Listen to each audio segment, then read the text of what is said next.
বাজার সেই কখন বসেছে, এখনো আসছে না কেন বলতো? আরে আসবে আসবে, ভালো জিনিসের জন্য অপেক্ষা করাতেও আনন্দ। আজ আমার শ্বশুর বাড়ি থেকে আমার শ্যালক এসেছে। এইবার যদি এই জিনিস জোগাড় করে না দিতে পারি, আমার মান থাকবে না রে। তুই তোর মানের কথা ভাবছিস, আমার তো ঘরেরও মান ইজ্জত আছে, তাই না? আর সেই মান ইজ্জত ফালুদা করার যন্ত্র আমার বউ। বেরোনোর সময় বলে দিয়েছে, আজও যদি না পাই ঘরেই ঢুকতে দেবে না। বাপ রে, কিন্তু যেটার জন্য এত অপেক্ষা সেটা আসছে না কেন?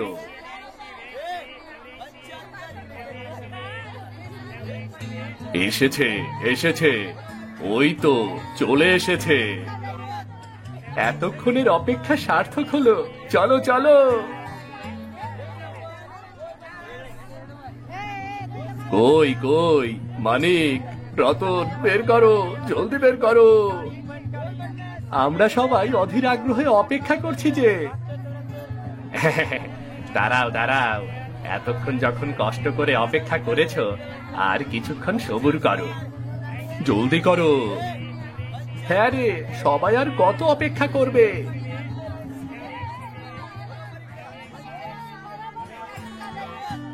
বাহ, চিংড়িগুলোর রং দেখেছিস? কেমন চোখ জুড়ানো লাল। আর লাউ শাক এত সতেজ আর সবুজ মনে হচ্ছে যে এখনো গাছে আছে। দাও দাও ভাই, শেষ হওয়ার আগেই জলদি করে নিয়ে যাই। হ্যাঁ, এই লাল চিংড়ি আর লাউ শাক এত যে টাটকা, কখন যে শেষ হয়ে যায় বলা যায় না। দাও দাও দাও ভাই, জলদি দাও। যাক, অবশেষে পেয়ে গেলাম সেই বিখ্যাত লাল চিংড়ি আর লাউ শাক। হ্যাঁ, এখন আমার ঘরে শান্তি ফিরে আসবে, আর কোনো চিন্তা নেই।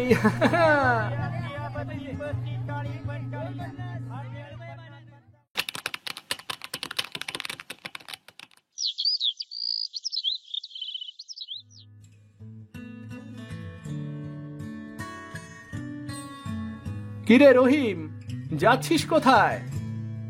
আর কোথায়, আজও লাল চিংড়ি আর লাউ শাক নিয়ে যেতে হবে। বাজার তো আজ বসেনি। আলিম সাহেবের বাড়ি গিয়ে দেখি যদি অনুরোধ করে কিছু হয়। আলিম সাহেব অনেক ভালো লোক।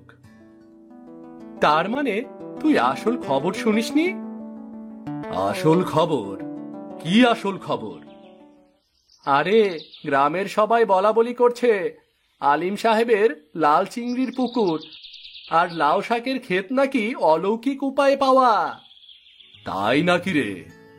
হ্যাঁ, দেখিস না, ওই চিংড়ির রং এমন লাল, আর তার যে স্বাদ! বাজারে সবাই হুমড়ি খেয়ে পড়েছে, নিজেই তো দেখেছিস। আর লাউ শাক, এই ক্ষেতে শুধু উন্নত মানের লাউ শাকই হয় রে, তাও কোনো পরিচর্যা ছাড়াই। হ্যাঁ, কিছুটা শুনেছি।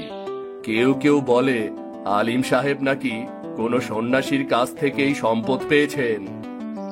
হ্যাঁ, আমিও তাই শুনেছি রে। এমন সন্ন্যাসী কোথায় পাওয়া যায় ভাই? হ্যাঁ রে, কোন সন্ন্যাসী যদি আমাকে এমন চিংড়ি আর লাউ শাক ফলানোর ব্যবস্থা করে দিত, কতই না ভালো হতো রে। সবই ঠিক আছে, তবে তার দুই ছেলে মানিক আর রতন, ওরা কিন্তু এসব মানে না। আর ওরা তো বাবার সম্পত্তি নিয়ে রোজ ঝগড়া করে। কেন? তা কেন? কারণ আলিম সাহেব চিংড়ির পুকুর আর লাউ শাকের ক্ষেত দুই ভাইয়ের মধ্যে ভাগ করে দিয়েছেন যে। আলিম সাহেবের মৃত্যুর পর ওরাই হবে এসবের মালিক। তাই নাকি? তা কে কোনটা পেল? বাবা মারা গেছেন 3 সপ্তাহ হয়ে গেল। এখনো আমার মাথায় এটাই ঘুরছে যে বাবা আমাকে কেন এই চিংড়ির পুকুর দিয়ে গেলেন। চিংড়ি পালন তো একটা ঝামেলা। সন্ধ্যাবেলা ভোরবেলা খাবার দিতে হয়, পানি পরিষ্কার করতে হয়, ওষুধপত্র, ঘেরের খরচ, নানান ঝামেলা। আমাকে তো লাউ শাকের ক্ষেতটা দিলেই পারতো। শুধু প্রতিদিন একবার সার দিতাম, আর কিছুই করতে হতো না। আর আমি তো চেয়েছিলাম চিংড়ির পুকুর। চিংড়ি চাষ তো সহজ, শুধু খাবার দাও। আর কি কোনো কাজ আছে নাকি রে? পানিতে ওরা এমনিতেই থাকে, কিন্তু বাবা আমাকে দিলেন লাউ শাকের ক্ষেত। এখন মাচা বানাও, সার দাও, কীট পতঙ্গ দেখো, আর কত কি। কি বলিস?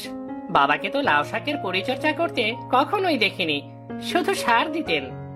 তার তো কপাল ভালো রে। আমিও তো বাবাকে চিংড়ির পুকুরের কোনো পরিচর্যা করতেই দেখিনি, শুধু খাবার দিতেন। কপাল তো তোর ভালো। তুই মিথ্যে বলছিস। আচ্ছা, মিথ্যে আমি বলছি, মিথ্যে তুই বলছিস? তুই কি করে জানলি বাবা পরিচর্যা করতেন কি করতেন না? তুই কি তার সাথে কাজ করতিস নাকি? তুই তো কেবল বাজারে ওগুলো বিক্রি করতিস আর টই টই করে ঘুরে বেড়াতিস। একই কাজ তো তুইও করতিস।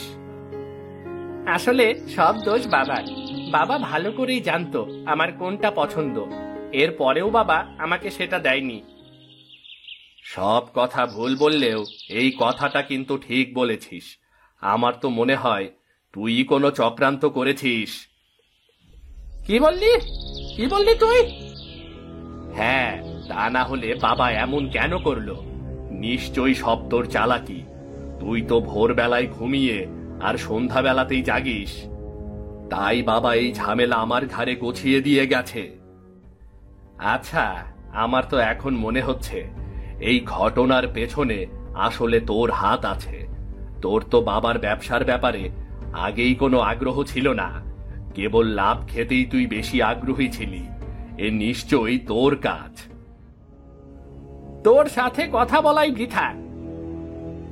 আরে, তোর সাথে কথা বলতে কে চায় বলতো? কে চায়?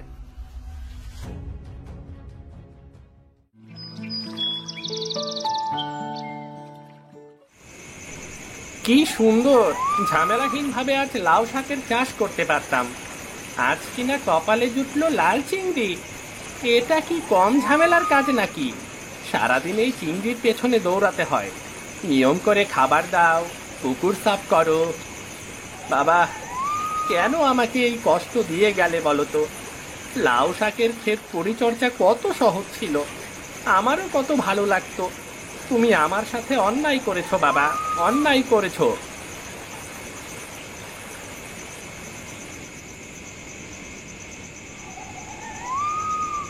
আরে, এটা কি? আরে, এটা এটা কি হয়ে গেল আমার সাথে? আমি তো লাউ শাক হয়ে গেছি। কি হলো?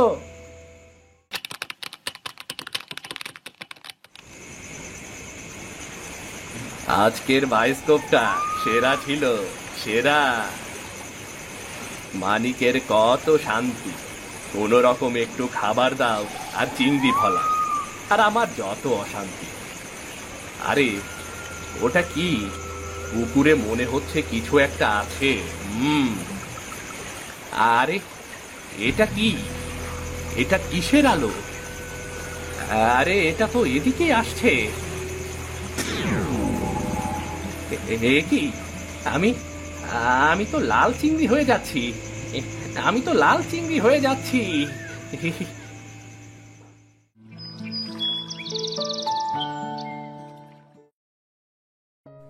টুনু, ও টুনু, কোথায় গেলি রে বাবা? না, ছেলেটা এত দোষী। কাল রাতে তো টুনুর বাবা বাড়ি ফিরলেন না। কোথায় সে গেল কে বলবে?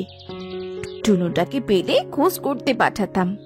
অবশ্য এর আগেও ব্যবসার কাজে উনি হঠাৎ কোথাও চলে যেতেন, কিন্তু তারপরও। কিরে, সারাদিন কোথায় থাকিস? এইদিকে আয়। তোর বাবা যে কাল রাতে বাড়ি ফেরেনি, সে খেয়াল কি আছে? আরে মা, বাবাকে নিয়ে চিন্তা করো না।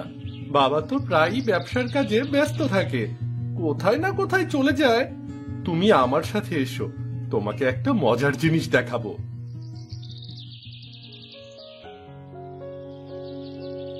আরে বাহ, কি দারুণ! এ তো পুরো অদ্ভুত ব্যাপার। এই লাউ গাছটা তো অলৌকিক। যাক, খাটুনি কমে গেল রে টুনু। লাউ গাছের তো কোনো যত্নই করা লাগে না। এবার আমরা কম খাটুনিতে প্রচুর লাউ শাক পাবো। বাবা কোথায় গেলেন জানি না, তবে এই গাছ আমাদের ভাগ্য বদলে দেবে। কি বলো মা? ওই চিংড়ির পুকুরের পেছনে আর খাটতে হবে না। হ্যাঁ, একদম ঠিক বলেছিস। আরে, এ কি আশ্চর্য ব্যাপার! ওরে মন্টু, আমাদের ভাগ্য যে বদলে গেল রে। এই তো তোর দাদার সেই বিখ্যাত লাল চিংড়ি রে। এই চিংড়ি তো সোনার ডিম দেবে রে মন্টু। হ্যাঁ মা, কি দারুণ দেখো! এত বড় বড় চিংড়ি তো বাজারে বিক্রি করলে আমরা ধনী হয়ে যাব। হ্যাঁ, চিংড়ি চাষে কোনো খাটুনি নেই, কেবল খাবার দাও আর চিংড়ি পুষো। চিংড়িকে কয়বার খাবার দিতে হয় মা? কি জানি, এসব জেনে কি হবে, দিলেই হবে এক সময় করে। তবে লাউ শাকের মতো এত খাটুনির দরকার নেই, এইটা ভেবেই ভালো লাগছে। লাউ শাকের পেছনে যে কত খাটুনি! আগাছা পরিষ্কার করো, মাচা বানাও। উফ, তোর বাবা এত খাটুনির ভয়ে পালিয়েছে কিনা কে জানে। বাবা কোথায় গেলেন জানি না, তবে এই লাল চিংড়ি আমাদের সব কষ্ট দূর করে দেবে। আমরা বড় লোক হয়ে যাব।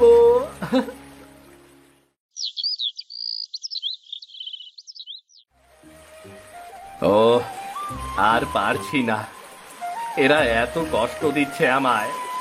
আমি তো ভেবেছিলাম লাল চিংড়ি চাষে কোনো কষ্ট নেই, কিন্তু এখন তো দেখছি লাল চিংড়ির অনেক পরিচর্যা দরকার। ওই তো আমার ছেলে মন্টু, ও নিশ্চয়ই আমাকে খাবার দেবে। মন্টু, ও মন্টু, আমাকে খেতে দে বাবা। আর পানিটাও কেমন নোংরা, আমি তো এভাবে থাকতে পারছি না বাবা। তোর মাকে বলে পানি পরিষ্কারের ব্যবস্থা কর বাবা।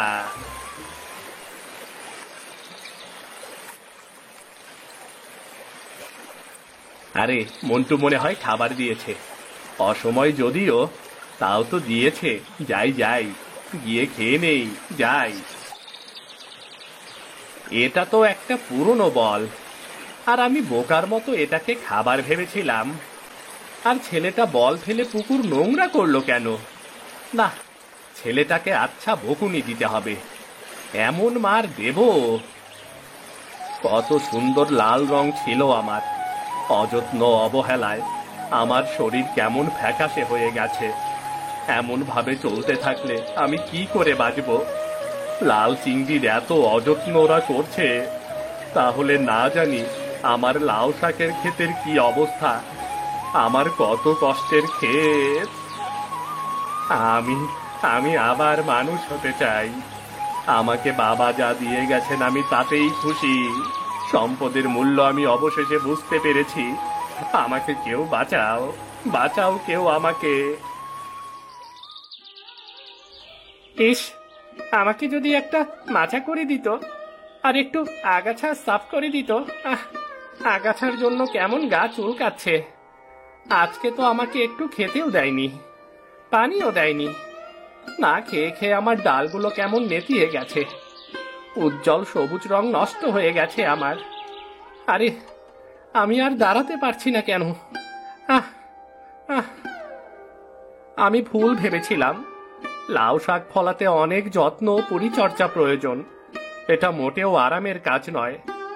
আমার পরিবার এই লাউ গাছের এত অযত্ন করেছে, তাহলে আমার কষ্টের লাল চিংড়ির পুকুরের যে কি অবস্থা কে জানে।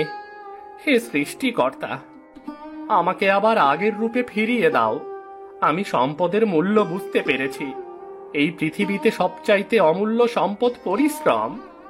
আমাকে আরেকটা সুযোগ দাও সৃষ্টিকর্তা। আমি আর কোনো কিছু নিয়ে অভিযোগ করব না। আমাকে আবার মানুষ বানিয়ে দাও, মানুষ বানিয়ে দাও আবার।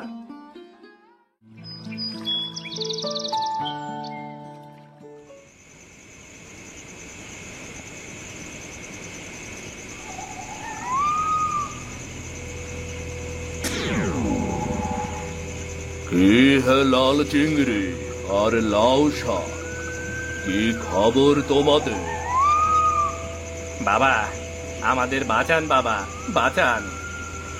বাবা, আমরা আর কোনোদিন কোনো কিছু নিয়ে অভিযোগ করব না। সম্পদের যথাযথ পরিচর্যা করব বাবা। তোমাদের শিক্ষা তাহলে শেষ হয়েছে। তোমাদের বাবাও একদিন এভাবেই শিক্ষা পেয়েছিল। বাবা শিক্ষা পেয়েছিল মানে? তোমরা তাহলে ঘটনা জানো না? শোনো তাহলে।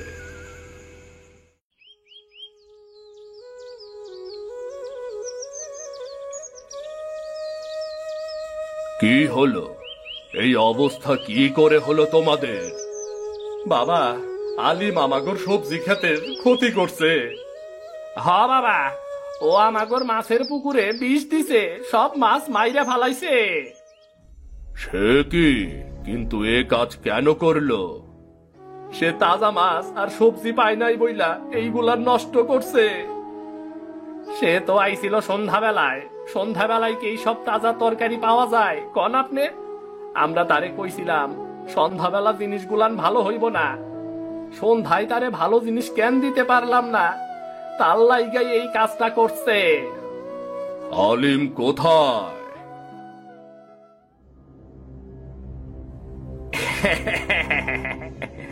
কি কেমন লাগে এখন?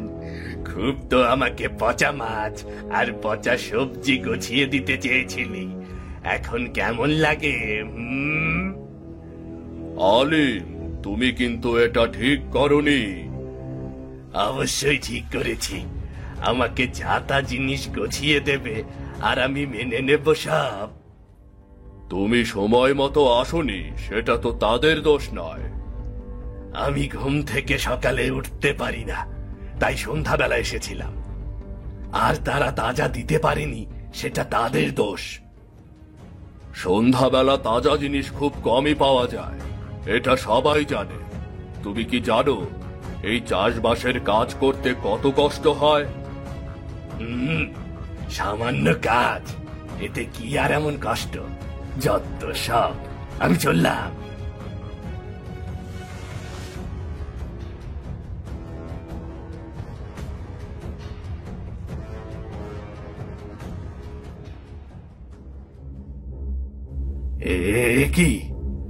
এ কি আমি যেতে পারছি না কেন? এই গরিব কৃষকদের সবকিছু তোমাকে ঠিক করে দিতে হবে। তুমি যা ধ্বংস করেছ, তাদের সবজি ক্ষেত, মাছের পুকুর আবার আগের মতো করে দিতে হবে। তা না করা পর্যন্ত তুমি এখান থেকে কখনোই যেতে পারবে না।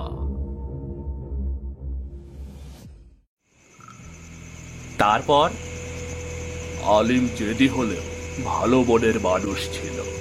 সে কৃষকদের সবকিছু ঠিক করে দেয়। সে পরিশ্রমের মূল্য বুঝতে পারে। তার কাজে খুশি হয়ে আমি তাকে একটা লাউ শাকের ডাঁটা আর একটা লাল চিংড়ি উপহার দেই। আলিম সেগুলো যত্ন করে চাষ করেছে।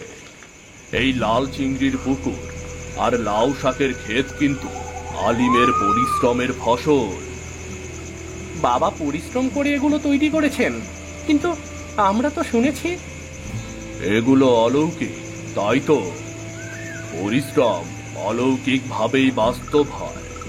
তোমাদের পরিশ্রমের মূল্য বোঝানোর জন্য আলিম আমাকে বলেছিল তোমাদের জন্য পরীক্ষার ব্যবস্থা করতে। সম্পদ সহজে পেয়ে গেলে লোকে সেটার দাম দেয় না। লাউ শাক আর লাল চিংড়িতে রূপান্তরিত হওয়া এই পরীক্ষার একটা অংশ ছিল তোমাদের। আমরা আমাদের ভুল বুঝতে পেরেছি বাবা, আমরা আমাদের ভুল বুঝতে পেরেছি। পৃথিবীতে সহজ বলে কিছুই নেই। পরিশ্রম ছাড়া কোনো কিছুই পাওয়া সম্ভব নয়। আমরা সব সময় মনে রাখবো এ কথা।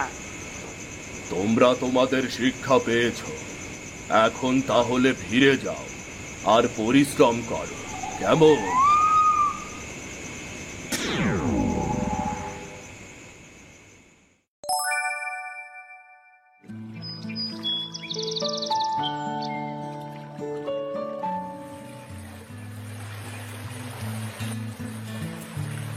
এখন বুঝতে পেরেছি পরিশ্রম ছাড়া কিছুই হয় না।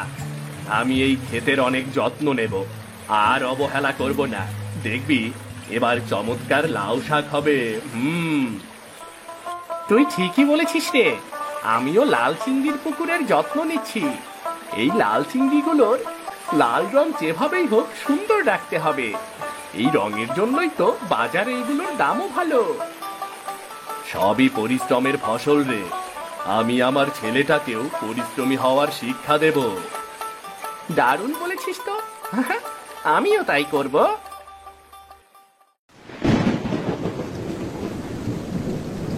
গ্রামের এক কোনায় একটা ভাঙা ঘরে রামু আর রেনু থাকে।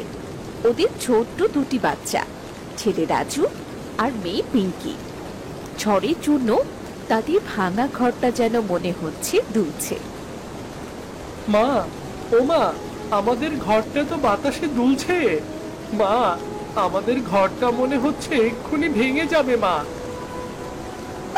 মা, আমার না খুব ভয় করছে।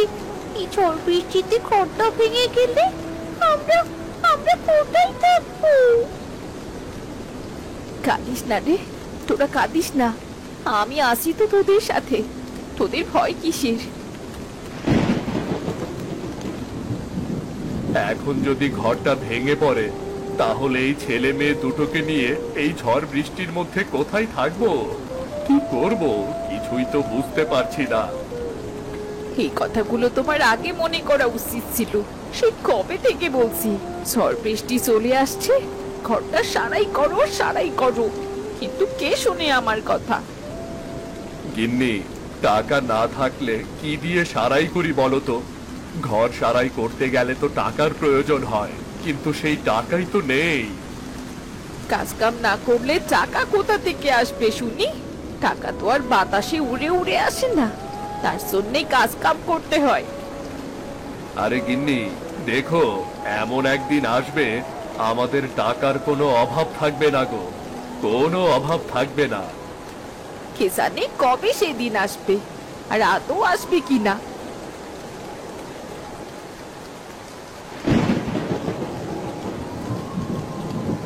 হঠাৎ জোরে একটা বাতাস এসে রামুর ঘরের চালাটা উড়িয়ে নিয়ে যায়।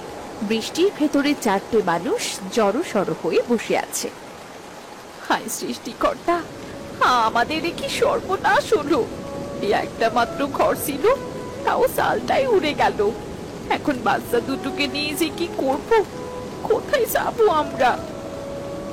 মা, আমি তো ভিজে যাচ্ছি। মা, দেখো দেখো মা, কেমন জোরে জোরে বিদ্যুৎ চমকাচ্ছে। আমার খুব ভয় করছে মা, আমার খুব ভয় করছে। মা, এই বৃষ্টির পানি তো খুব ঠান্ডা, আমার খুব শীত লাগছে। মা, আমাদের এখন কি হবে? মা, আমরা কোথায় থাকবো? হোকু, কিছু একটা করো। এই বৃষ্টিতে ভিজলে তো আমাদের শরীর খারাপ করবে, ছেলে মেয়ে দুটো তো অসুস্থ হয়ে পড়বে। কি করব কিছুই তো বুঝতে পারছি না। আশেপাশে তো কারোর ঘরও যে নেই যে তাদের বাড়িতে গিয়ে ঠাঁই নেব। হোকু, হোকু, কিছু একটা করো। এইভাবে তো আর ভেজা সম্ভব না। আমি বাইরে গিয়ে দেখছি কি করা যায়। তুমি রাজু আর পিঙ্কিকে নিয়ে থাকো।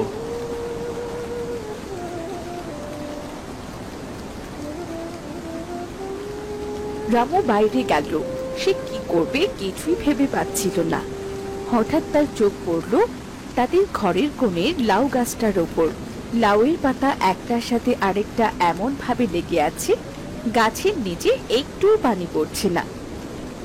গিন্নি, বাচ্চাদের নিয়ে বাইরে এসো, থাকার জন্য জায়গা পেয়েছি। গিন্নি, বাইরে এসো। বাইরে আবার থাকার জায়গা কোথায় পেলে গো? আরে এসো তো, বাচ্চাদের নিয়ে এসো। না আসলে দেখবে কি করে, আসো।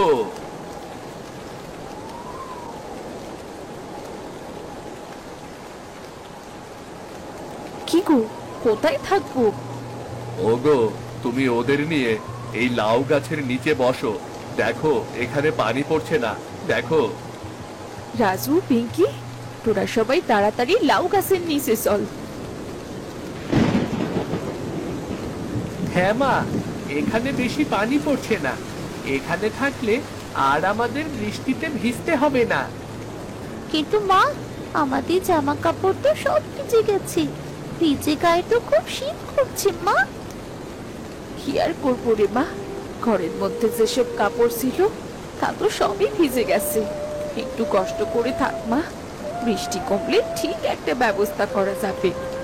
এই ঝড় বৃষ্টি তো থামার নামই নিচ্ছে না গো গিন্নি। কি যে আছে আমাদের কপালে কে জানে। মনে হয় আজ এভাবেই রাত্রি পার করতে হবে আমাদের।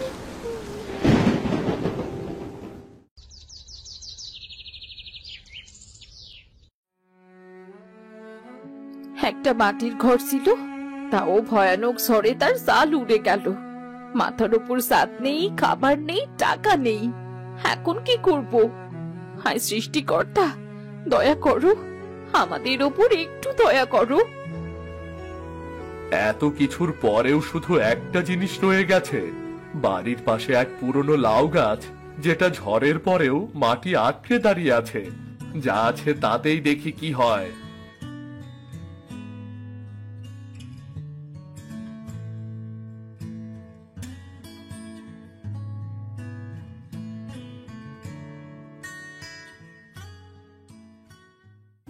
বাহ, বেশ হয়েছে তো। মা, মা দেখো, আমাদের থাকার মতো লাউ গাছের ঘর হয়ে গেছে। বাবা, তোমার মাথায় তো দারুণ বুদ্ধি। এটা তো একদম ঘরের মতোই দেখাচ্ছি। আপাতত থাকার মতো একটা ছাউনি তো দরকার ছিল রে মা, না হলে তোদের নিয়ে কোথায় যেতাম বলতো। ওগো, বাড়িতে তো কিচ্ছুটি নেই। বাজারে গিয়ে দেখো না, কিছু আনতে পারো কিনা। কাল থেকে সবাই তো না খাওয়া। আচ্ছা দেখছি, তুমি কিছু কিছু জিনিস নিয়ে লাউ গাছের নিচে যেতে থাকো, আমি বাকি জিনিসগুলো নিয়ে আসছি, এসে সারিয়ে দেব। ইস, বলে তো এলাম, কিন্তু হাতে তো একটা টাকাও নেই। কি যে করব। ওপরালা, তুমি আমাকে পথ দেখা ওপরালা। ছোট ছোট বাচ্চারা যে আমার ঘরে না খাওয়া। মা, ও মা, খুব খিদে লেগেছে, কিছু খেতে দাও না মা, কিছু খেতে দাও। হ্যাঁ মা, কাল থেকে তো কিচ্ছু খাইনি। আমারও খুব খিদে লেগেছে, খাবার দাও না। ঘরে তো কিচ্ছুটি নেই রে, তোদের কি খেতে দেব? তোদের বাবা বাজারে গেছে, দেখি কিছু নিয়ে আসতে পারে কিনা। গিন্নি, নাও, কটা চাল এনেছি গিন্নি। তা তরকারি আনোনি? শুধু চাল দিয়ে কি করব? টাকা নেই, অনেক কষ্ট করে চালগুলো এনেছি। কোনো কিছু না থাকলে ফ্যানে ভাতে রান্না করো। আচ্ছা ঠিক আছে, আগে ভাত কটা রান্না করে নি। ছেলে মেয়ে দুটো খিদে জ্বালায় যে ছটফট করছে। গিন্নি, আমাদের লাউ গাছে বেশ বড় একটা লাউ ধরেছে, ওটা রান্না করবে নাকি? হোমা তাই নাকি? আগে তো খেয়াল করিনি। দাও তো দাও, দুটো লাউ পেড়ে দাও তবে। আজ একটু লাউ দিয়ে পাতলা ঝোল করব। আগে অন্তত ছেলে মেয়ে দুটো পেট ভরে খাক।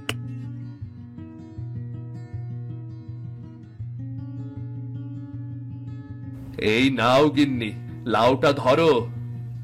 আরে বাহ, লাউটা তো বেশ বড় সড়ো হয়েছে।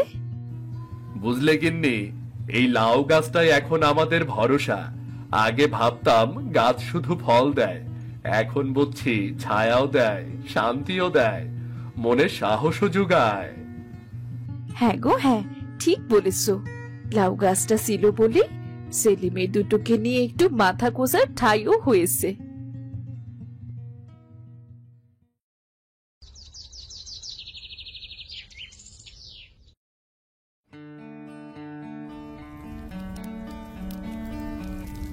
কিরে রেনু, কি করছিস?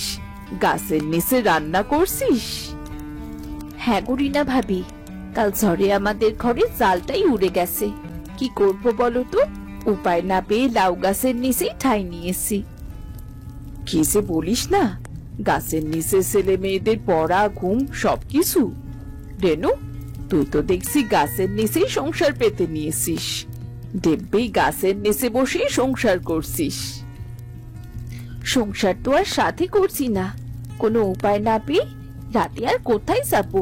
যাবার তো কোনো জায়গাও ছিল না, সবাই বৃষ্টিতে ভিজছিলাম। তাই শেষ ভরসা আমাদের এই লাউ গাছটাই হলো। কিন্তু এভাবে আর কতদিন চলবে বলতো? যতদিন লাউ গাছে লাউ ধরবে ততদিন আমাদের হাড়িতেও ভাত ফুটবে, আমাদের মাথা কোষার ঠাইও থাকবে। আচ্ছা ঠিক আছে ঠিক আছে, আমি তাহলে আসি রে, পরে আবার আসবো। আচ্ছা ঠিক আছে।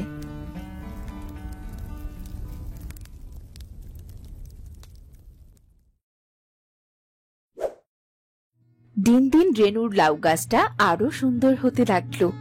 পাতায় পাতায় একেবারে এঁটে গেল, নিচে এক ফোঁটাও পানি পড়ার মতন থাকলো না। এছাড়াও গাছে নতুন লাউয়ে ভর্তি হয়ে গেল। মা, ও মা, আমাদের লাউ গাছে লাউয়ে ভর্তি হয়ে গেছে। ও মা, তাই তো দেখছি, গাছে তো অনেক লাউ ধরেছে, কাল অব্দি তো একটাও চোখে পড়েনি। কতগুলো লাউ! মা, এই সব লাউ বিক্রি করলে তো আমাদের বেশ কিছু পয়সা আসবে। হ্যাঁ রে বাবা, তা তো আসবে, কিন্তু তুই বরং লাউগুলো পেড়ে বাজারে বিক্রি করে আয়। আচ্ছা মা, আমি একটা একটা করে পেরে দিচ্ছি, তুমি নিচে থেকে ধরো, কেমন?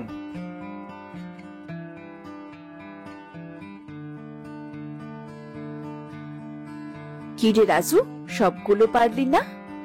না মা, এত লাউ আমি একা বাজারে নিয়ে যেতে পারবো না। শোন, এগুলো বাজারে বিক্রি করে চাল ডাল তেল আর তরকারি সব নিয়ে আসবি। আচ্ছা মা, সব নিয়ে আসবো।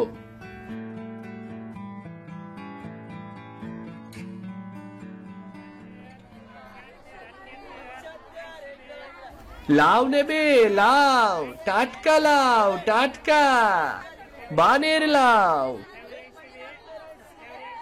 এই লাউ নিয়ে যাও, লাউ লাউ লাউ, জাল কম লাগে, মানে ভালো, দামে সস্তা। লাউ নাও, লাউ লাউ।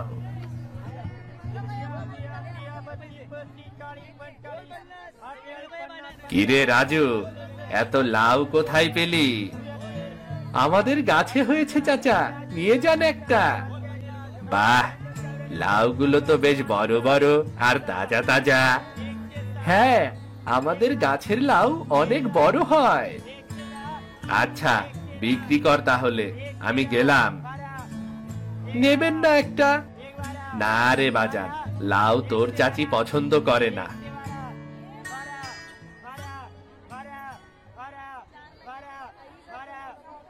বাহ, বেশ সুন্দর লাউ তো। রাজু, আমারে দুটা লাউ দাও তো, দুটা লাউ দাও। এই নিন চাচা লাউ, মাত্র 20 টাকা। এই নাও, তোমার টাকা নাও। দেখতে দেখতে রাজুর সব লাউ বিক্রি হয়ে গেল। রাজু টাকা দিয়ে রেনু যা যা বলেছিল সব কিছু কিনে বাড়ি ফিরল। এই যে মা, তোমার বলা সবকিছু নিয়ে এসেছি। রাজু বাবা, এত কিছু এনেছিস?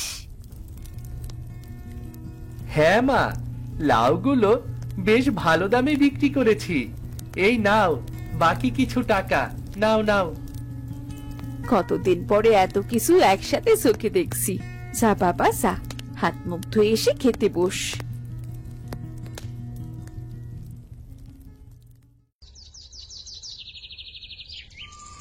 সেই দিন হঠাৎ গভীর রাতে কিছু লোক এসে রামুদের লাউ গাছের লাউ কেটে নিয়ে যায়।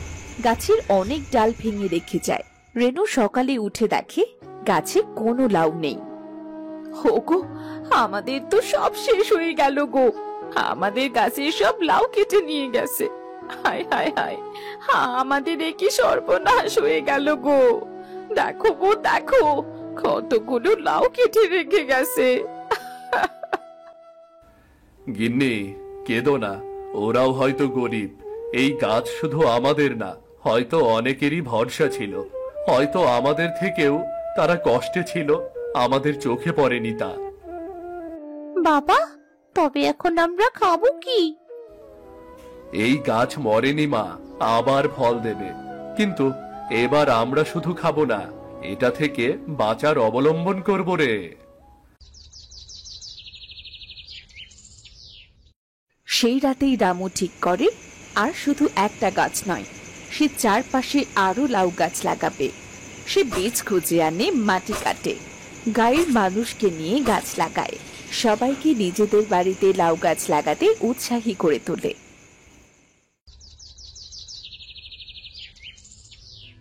এই গাছ আমাকে সংসার দিয়েছে। এখন আমি চাই প্রতিটা পরিবার নিজের একটা গাছ লাগাক। লাউ গাছের ফলনও ভালো, লাউ ভালো দামে বিক্রিও করা যায়। গ্রামের ছোট ছোট ছেলে মেয়েরা খুশি হয়ে গাছ লাগায়। একদিন তারা সবাই মিলে লাউ উৎসব করে। লোকজন খুব খুশি হয়। হাসি খুশিতে সবাই নিজেদের বাড়ির লাউ নিয়ে হাটে বসে। গ্রামের মানুষ বেশ স্বাবলম্বী হতে শুরু করে। কিছু কিছু মানুষ লাউ নিয়ে শহরে বেশ চড়া দামে বিক্রি করতে শুরু করে।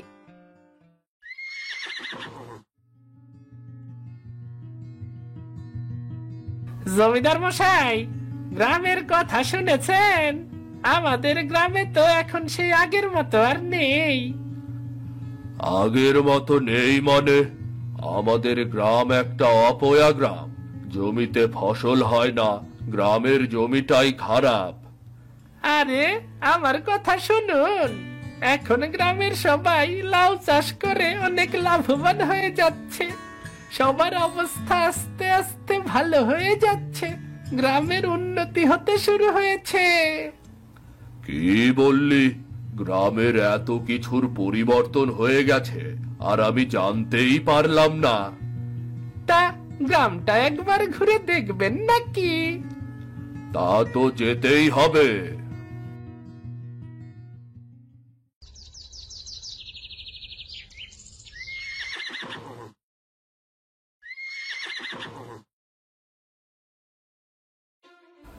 এই গাছপালা কার অনুমতিতে লাগানো হয়েছে?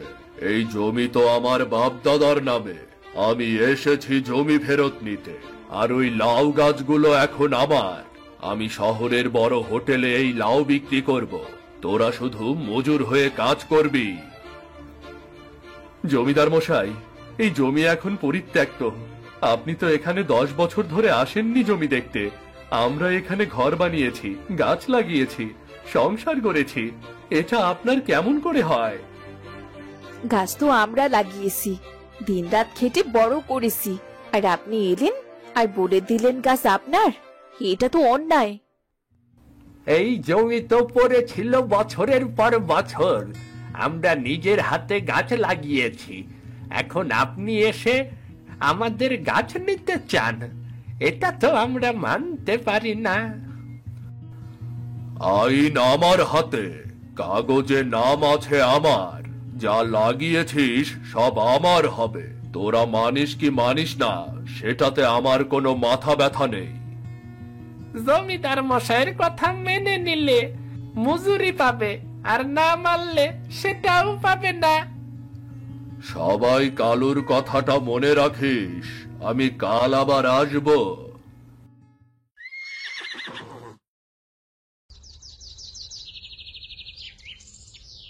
হরি কাকা, এখন কি হবে?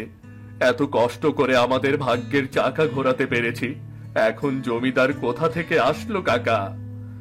না না, আমাদের কিছু একটা করতে হবে। এমন করে হাতে হাত দিয়ে বসে থাকলে চলবে না।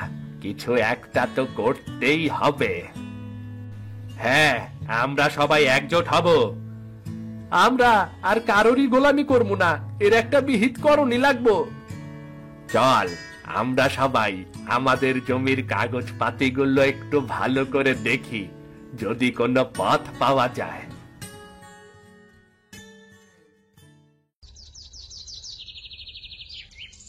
এরপর রামু সহ সবাই সেই রাতে হাল ছাড়ে না।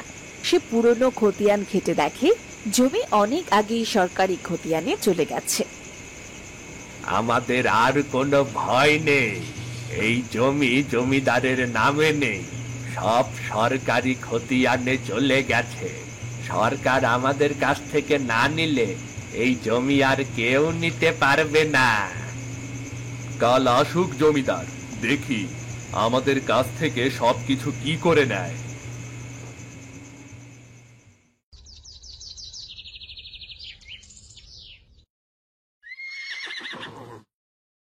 কি রে, কে কে আমার কাজ করবি বল? আমরা আপনার গোলাম নই যে আপনার হয়ে কাজ করব। আমরা কেউ আপনার গোলাম নই, আমরা আমাগর নিজের মতো কাজ করুম। তাহলে তোদের কাছ থেকে সব জমিগুলো এবার কেড়ে নেব আমি। জমি না থাকলে সবাই কোথায় কাজ করবি? এই জমি এখন সরকারি খতিয়ানে পড়ে। আমরা গরিব মানুষ, নিজের হাতে গাছ লাগিয়েছি। আপনি এখানে ব্যবসা করতে পারবেন না। এই জমি এখন আপনি নিতে পারবেন না। আমাদের কারোরই কিছু করতে পারবেন না আপনি। তাহলে তোরা আমার বিরুদ্ধে গিয়েই কাগজ খুঁজে বের করেছিস। এত বড় সাহস তোদের! এতে সাহসের কিছু নেই। আমাদের হক আপনাকে কেড়ে নিতে দেব না। আপনি চাইলে গাছ লাগান, ফল খান, কিন্তু লোভ করে অন্যের মাথার ঘাম পায়ে ফেলা পরিশ্রমের ফল কেন কাটতে চাইছেন? এটা তো আমরা মেনে নেব না। জমিদার মশাই, মনে হচ্ছে এইখানে আমাগোর আর কিচ্ছু করার নাই। ভালোই ভালোই কাইটা পড়েন, চলেন চলেন।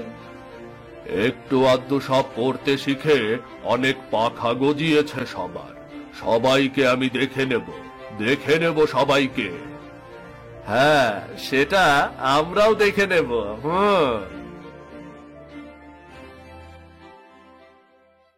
আমরা সবাই সবার পাশে আছি। আজ আমরা এক হয়ে লড়েছি বলে জমিদার আমাদের কিছুই করতে পারেনি। হ্যাঁ, নিজে গরু অধিকারের লড়াই সবাইকে এক লগেই লড়তে হয়, তাইলে কেউ আমাগর কিছু করতে পারবো না। 1 বছর পর গ্রামের সব বাড়ির উঠোনে লাউ গাছ। প্রতিটা পরিবার গাছের নিচে হাওয়া, হাসি আর শান্তি খুঁজে পেয়েছে। রামু আর রেনু বসে আছে তাদের ছাউনি তোলা ঘরের পাশে। গাছের ছায়ায় বসে বসে কথা বলছে তারা। ওগো, তুমি শুধু লাউ গাছ লাগাওনি গো, তুমি আশা লাগিয়েছো, আমাদের বাসার পথ খুঁজে বের করেছো। আজ গ্রামের সবাই লাউ চাষ করে সুখে দিন কাটাচ্ছে। আরে গিন্নি, তুমি ছিলে বলেই গাছের নিচে দাঁড়িয়ে আমি একটা গোটা সংসার করতে পেরেছি।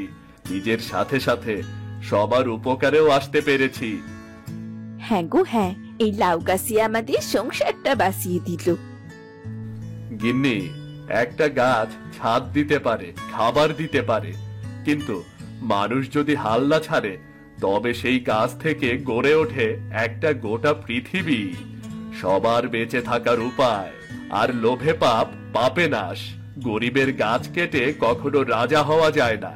নিজে পরিশ্রম করে নিজের ভাগ্য বদলাতে হয়। এরপর থেকে রামুদের আর কোনো অভাব থাকলো না। লাউ বিক্রি করে তারা তাদের জীবন সুন্দরভাবে চালাতে লাগলো।